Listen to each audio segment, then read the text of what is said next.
Poderes psíquicos e psicologia experimental. Cavalheiros e damas, dirijo-me a vocês esta noite com o propósito de falar sobre poderes psíquicos, quer dizer, sobre psicologia experimental levada à prática. Começaremos por fazer uma análise, superficial, sobre o que é certamente o mundo físico em que vivemos. Einstein disse, energia é igual a massa, multiplicado pela velocidade da luz ao quadrado, a massa se transforma em energia, a energia se transforma em massa.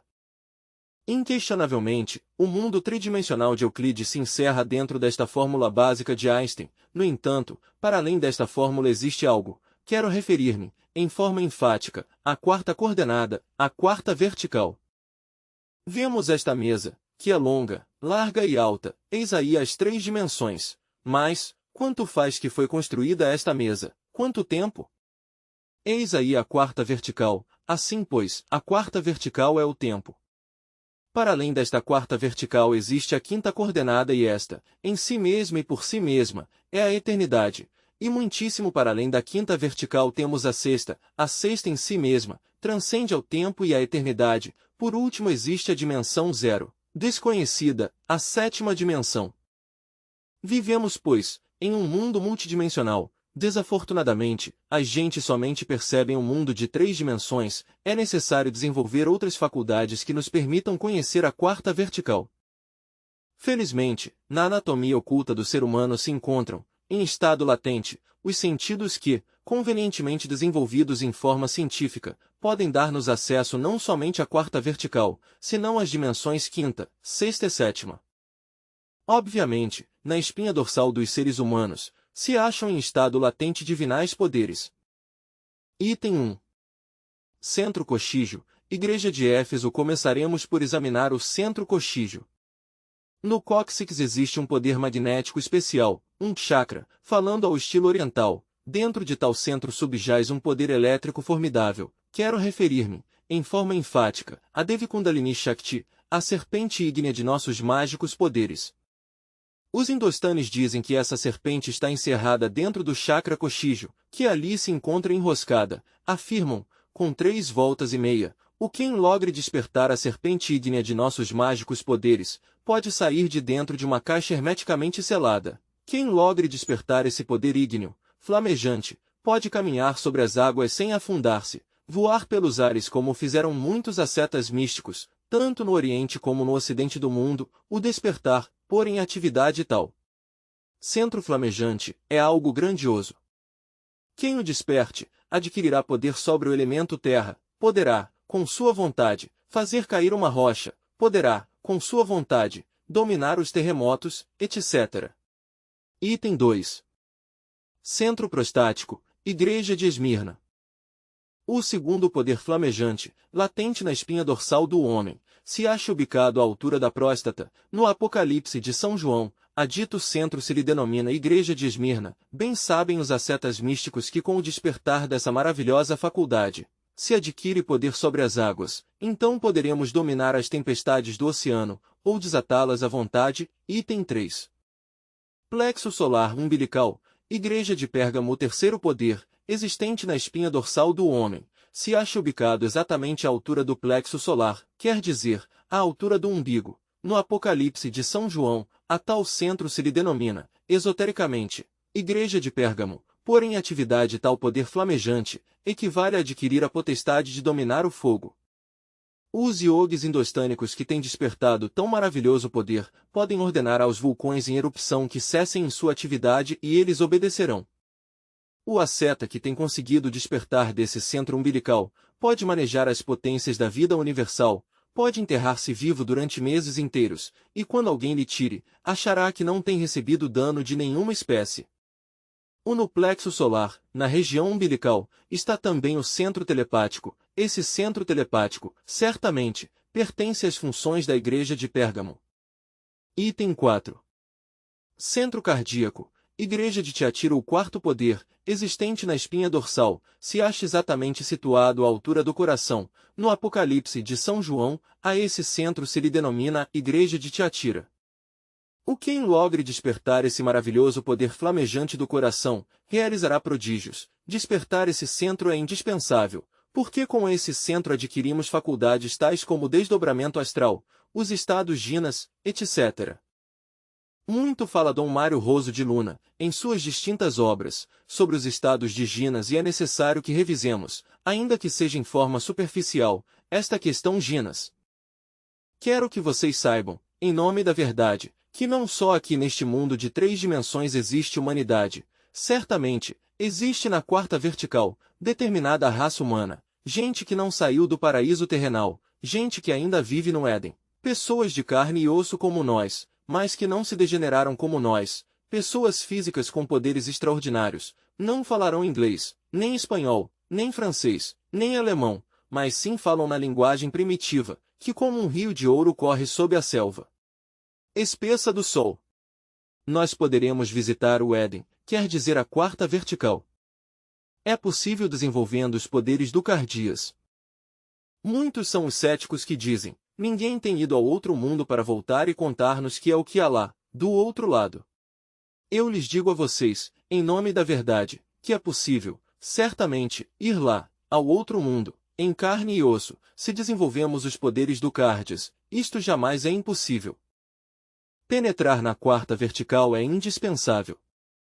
A ciência atual em matéria física se encontra estancada, a física contemporânea é regressiva, retardatária, reacionária, não serve. Quando os cientistas abandonem o dogma tridimensional de Euclides, então haverá uma física revolucionária, com naves capazes de viajar por entre a quarta vertical. É indispensável sair do dogma tridimensional de Euclides, se faz inadiável, improrrogável, investigar o átomo mais profundamente, no átomo encontraremos a linha da quarta vertical.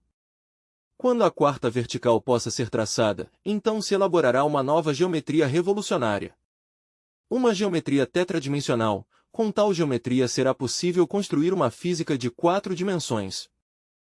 Obviamente, uma física assim, servirá de baseamento para fabricar naves capazes de atravessar, instantaneamente, a barreira da velocidade da luz. Bem sabemos, que detrás da barreira da velocidade da luz está a quarta dimensão. Se uma nave logra atravessar, instantaneamente, a barreira da velocidade da luz, pode viajar por entre a quarta vertical através do infinito, e então, a conquista do espaço se terá feito definitiva. Com esses foguetes que lançam tiros troianos, impulsionados por combustível líquido não se poderá ir realmente muito longe, essa foguetaria barata que tanto assombra os incautos, resulta mais bem como questão de circo, 50.000 cambalhotas para poder descer na Lua.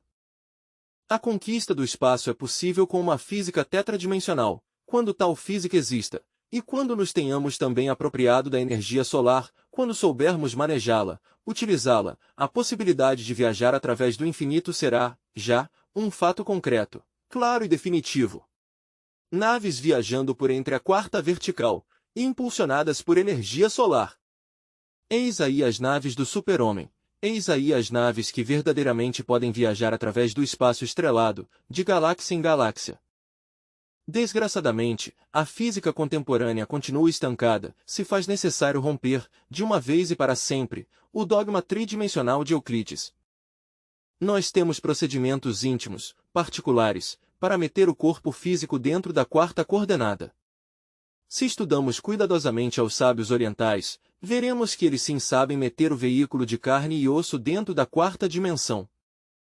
Dizia um sábio oriental que, praticando um samyama sobre o corpo físico, este se volta como de algodão e pode caminhar sobre as águas, voar pelos ares, atravessar uma montanha de lado a lado, ou caminhar sobre carvões acesos sem receber dano algum.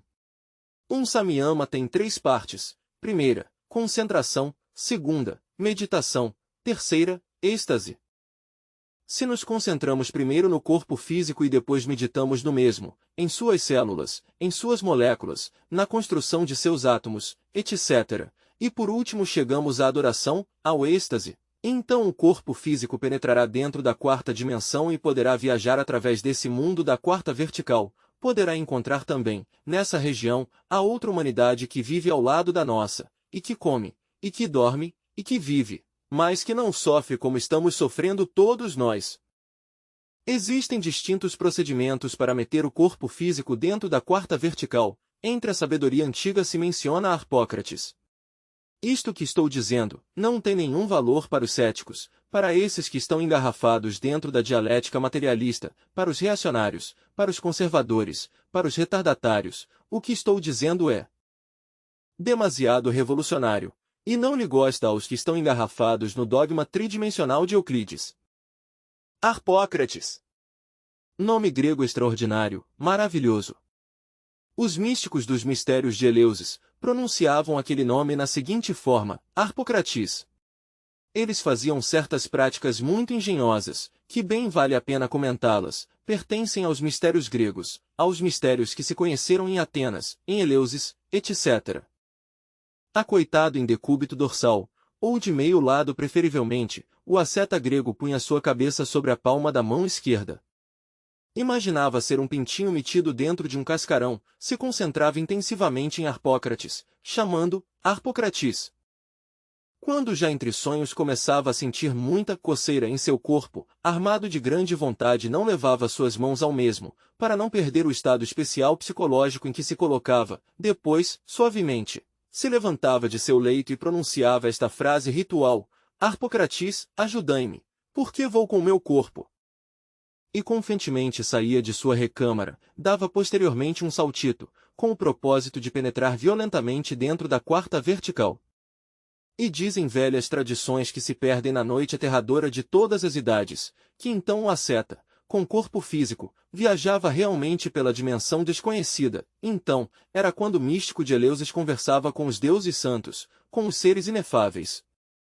Estou comentando algo que pertence à antiga Grécia. Obviamente, quem queira praticá-lo neste século XX poderá evidenciá-lo por si mesmo.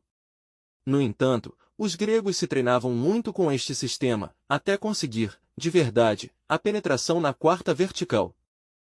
No México antigo temos nós aos cavaleiros tigres. Desafortunadamente, nos sentimos tão modernos que temos esquecido a tradição milenária, apesar de que amamos a nossa pátria mexicana. Chegou a hora de entender um pouco mais o que foram as ordens dos cavaleiros tigres e dos cavaleiros águias. Os cavaleiros tigres, segundo velhos códices de Anáhuac, acoitados sobre peles daquele felino, invocavam, se diz, aos anjos protetores dos mesmos, imaginavam por um instante ser tigres de verdade. Em psicologia experimental e em alta magia se nos tem afirmado que a imaginação é feminina e que a vontade é masculina. A chave do poder está em unir a imaginação e a vontade em vibrante harmonia. Os cavaleiros tigres, repito, imaginavam ser tigres, se sentiam completamente identificados com aquele felino, pois bem sabemos que no México antigo o tigre era sagrado, e cheios de fé atiravam depois a caminhar em 4 pés, dizendo, nós nos pertencemos. E assim contam os códices antigos, não é coisa minha, caprichosa, vocês o poderão evidenciar se leem os códices, que, transformados em tigres, viajando por entre a quarta vertical, chegavam ao templo de Chapultepec, a pinturas murais onde o que eu estou dizendo está devidamente demonstrado, e logo, afirmam os códices de Anáhuac, assumiam aqueles cavaleiros novamente sua humana figura e penetravam ao templo. Realmente, em Chapultepec, México, temos nós um templo de Ginas, um templo ubicado na quarta dimensão. Eu conheço esse templo, sou membro ativo desse templo, não estou afirmando que não tenha experimentado por mim mesmo. É um templo formidável. Maravilhoso, suas colunas, seus muros, são de ouro puro da melhor qualidade, ali se cultiva em segredo a doutrina dos Nahuas. Não sou o único membro ativo de tal templo, há outros cavaleiros, como eu, que pertencem ao mesmo, e também algumas damas da sociedade do México pertencem a tal templo. Assim, pois, o templo de Chapultepec existe. Que se riam de nós, que se zombam os céticos, que não creem. Que importa a ciência e que a nós? Escrito está que o que ri do que desconhece, está no caminho de ser idiota. Assim, pois, viajar com corpo físico dentro da quarta dimensão é possível, mas há que abandonar o asqueroso ceticismo, que desde o século XVIII está corroendo a mente desta humanidade degenerada e perversa. Em outros tempos, dizem as tradições, se podia ver desde a costa da Espanha, a ilha chamada La Nontrabada, uma ilha extraordinária, formidável. Em certa ocasião, um capitão com seu navio se extraviou por entre o borrascoso oceano e foi dar a essa ilha. Ali viu e ouviu coisas formidáveis, extraordinárias. Certo sacerdote católico tinha ouvido falar muito sobre La Nontrabada, e dizem os historiadores que em certa ocasião, quando oficiava com a Santa Missa, ele e seus fiéis viram a Nontrabada. Aquele bom cura exorcizou e pareceu que desaparecia detrás de uma nuvem. Já ninguém fala de La Nontrabada, terá deixado de existir. Que se fez? Ninguém o sabe. Obviamente, se submergiu definitivamente entre a quarta vertical, mas isto aconteceu desde que se iniciou a era horripilante do ceticismo materialista. O ceticismo tem por causa causou a mentira, a farsa. Quando a mente é mentirosa, quando sempre está dizendo embustes, quando é farsante, obviamente está falseada por si mesma, não pode então crer em nada. Os estados Ginas são extraordinários, há lagos de Ginas, lagos na quarta vertical. Tem-me contado um caso extraordinário, maravilhoso, há um povo em Honduras, tem-me dito, eu não o conheço, onde em determinada data exata, chovem peixes do céu e as gentes correm a recolhê-los em pratos, em bandejas, em travessas de toda espécie, em cestos, os peixes que caem. Aquele lugar está longe do mar, por que caem ali, de onde saem? Obviamente da quarta vertical. Assim pois, que a quarta vertical é uma tremenda realidade, desgraçadamente, são muitos os que negam estas realidades, são muitos os touros do intelecto que se zombam destas coisas. Para a crisálida folha em que está vivendo é tudo, mas não suspeita a crisálida que essa folha não é mais que uma das tantas folhas da árvore da vida. Assim é o homem intelectual, crê que este mundo tridimensional de Euclides é tudo, mas não se dá conta de que este mundo de 3 dimensões é um dos tantos mundos da árvore da vida. Eu também tenho experimentado com a ciência Ginas, seguindo os procedimentos indicados, trabalhei com Harpócrates. Não está demais dizer em forma enfática, e ainda que as gentes se zombam de mim, que lutei muito para aprender a meter o corpo físico dentro da quarta dimensão, mas que o logrei. Muitas vezes, tenho experimentado de noite, houve de abandonar o leito até 15, 16 vezes contadas, sem resultado algum, mas depois de certo tempo e de paciência tenaz, qualquer noite dessas tantas, meu corpo físico penetrou, realmente, na quarta dimensão, então flutuou deliciosamente. Que abandonei aquela casa, é óbvio, que saí à rua, é verdade, e me encontrei com muitas gentes que sabiam manejar também, como eu, o estado Ginas, gentes de carne e osso, vivas e muito vivas, vivendo na quarta dimensão. Que viajei através do borrascoso oceano, não o nego, e não senti temor algum, ainda que bem sabia que se por um instante me saísse desse mundo de 4 dimensões, dessa quarta coordenada cairia, de fato, entre as ondas do enfurecido mar e pereceria, mas não tive temor e viajei pelas terras da Europa com o corpo dentro da quarta vertical, e cheguei aonde tinha que chegar, a certo lugar no qual tinha interesse, e pude regressar depois de tudo ao ponto de partida original, sem receber dano algum. Tenho o valor de declará-lo, não me importam as zombarias porque não tenho temor. Que me poderia suceder se estivéssemos na época da Inquisição? Quando muito me queimariam vivo, por bruxo, nesta época, afortunadamente, não estamos na Inquisição, o mais que posso receber seriam sarcasmos, ironias, etc., mas nada mais, e essas nem sequer me fazem cócegas nos pés. Assim pois, a realidade Ginas existe. Se vocês querem comprová-lo, façam a prova em si mesmos, em sua própria pele. Digo, façam a prova em si mesmos, porque eu não sou cobaia, não sou coelho de laboratório. Vocês quereriam que eu a fizesse aqui, diante de vocês, e eu lhes responderia, não sou coelho de laboratório, experimentem em sua própria pele. Ademais, de nada serviria que eu metesse o corpo dentro da quarta vertical, aqui diante de vocês, tampouco creriam. Porque ao cético não convence ninguém, o mais que diriam, é que eu os teria hipnotizado, e isso é tudo. Creriam? Não.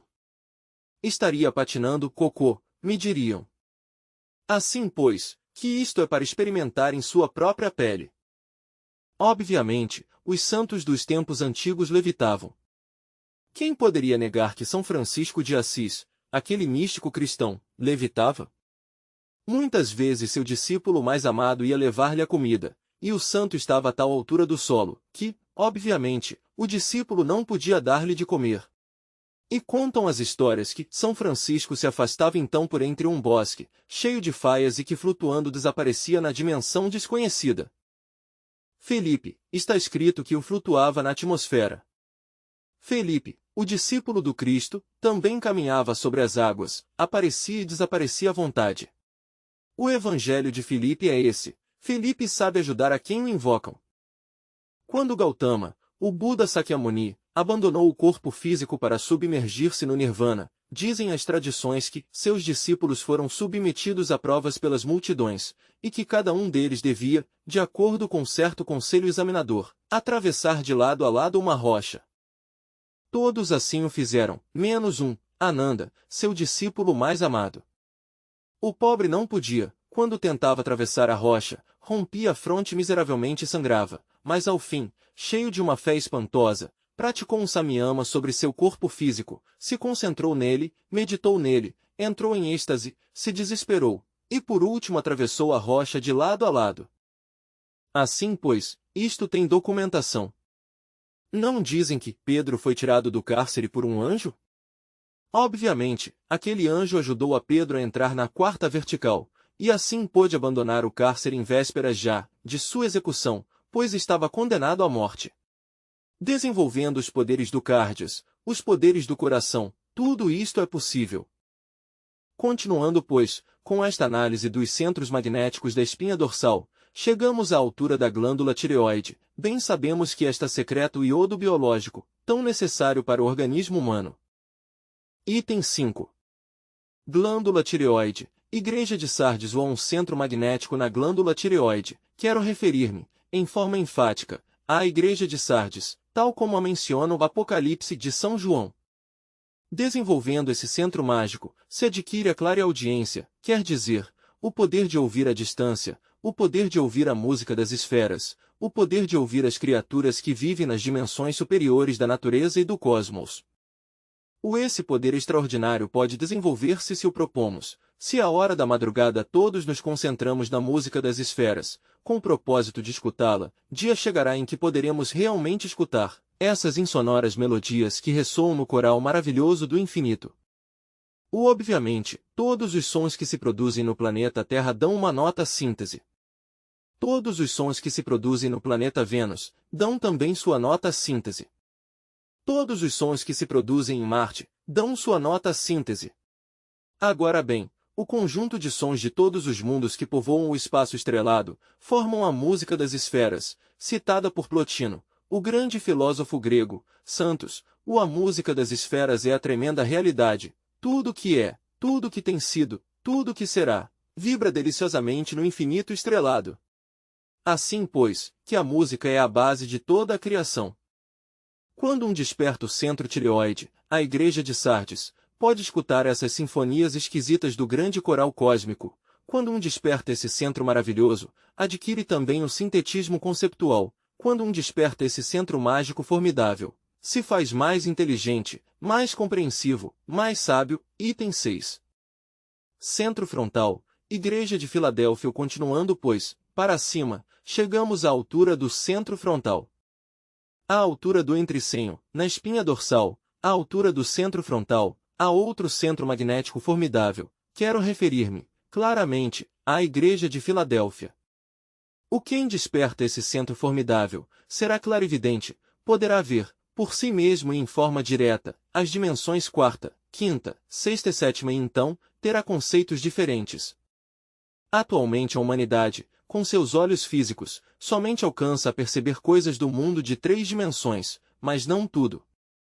Quem desperte os poderes da Igreja de Filadélfia poderá ver que é o que existe, realmente, dentro do corpo físico, então compreenderá que tudo ali não é carne, osso e manteiga, verá ali que há algo mais, verá um corpo vital penetrando ao corpo físico, e servindo-lhe de embasamento para todos os processos biomecânicos, fisiológicos, calóricos, perceptivos, etc. Esse corpo vital é a parte tetradimensional do corpo de carne e osso. Com a clarividência, quer dizer, com os poderes da Igreja de Filadélfia, poderemos ver o corpo vital, ver as terras ginas, ver toda esta classe de fenômenos, ver que é o que se esconde dentro do organismo humano, ver, por si mesmos, a realidade do corpo vital, que serve de fundamento ao corpo físico. Item 7. Glândula pineal. Igreja de Laodiceia. Mais além do centro da clarividência, existe também outro centro extraordinário. Refiro-me agora ao centro da glândula pineal, ao centro aquele que o Apocalipse denomina Igreja de Laodiceia. O quem logre despertar tão maravilhoso centro, se voltará intuitivo em alto grau a que distinguir entre os processos raciocinativos e os processos intuitivos. A razão se fundamenta no processo da comparação. O intuitivo não necessita raciocinar, sabe tudo porque sim, porque o sabe, sem o processo deprimente da opção. São faculdades superiores que estão mais além das bribonadas do intelecto. A clarividência e a intuição podem transformar-nos totalmente. Há exercícios para o desenvolvimento da clarividência. Aqui tenho, em minha presença, um copo com água. Se colocamos este copo a certa distância, a distância que vocês veem entre meus olhos e o mesmo, podemos fazer um exercício formidável. Deve concentrar sua mirada, exatamente no centro do círculo aquático. A vista deve atravessar o cristal, a concentração deve ser profunda. Este exercício, praticado 10 minutos diários, nos dará clarividência. Aos 15 ou 20 dias, veremos nós a água de cores, e se um carro passa pela rua, veremos uma fita de luz na água, essa é a rua, e ao carro o veremos deslizando-se sobre essa fita. Quem tem a paciência de praticar o exercício do copo com água durante 3 anos, se fará clarividente, mas é necessário ter continuidade de propósitos, só assim poderá desenvolver-se o centro da clarividência. Com a clarividência podemos ver a quarta vertical, e a quinta, e a sexta e a sétima. Com ela poderemos conhecer, diretamente, isso que a gente chama o mais além. Com ela podemos ver aos seres inefáveis, chamem-se estes anjos ou divais, ou como queira denominá-los. Tais seres existem, e podemos vê-los com a clarividência. Estou falando de poderes psíquicos, de psicologia experimental, revolucionária e transcendente. A isso vim esta noite. Vim a palestrar com vocês, porque quero que vocês se elevem ao estado do super-homem.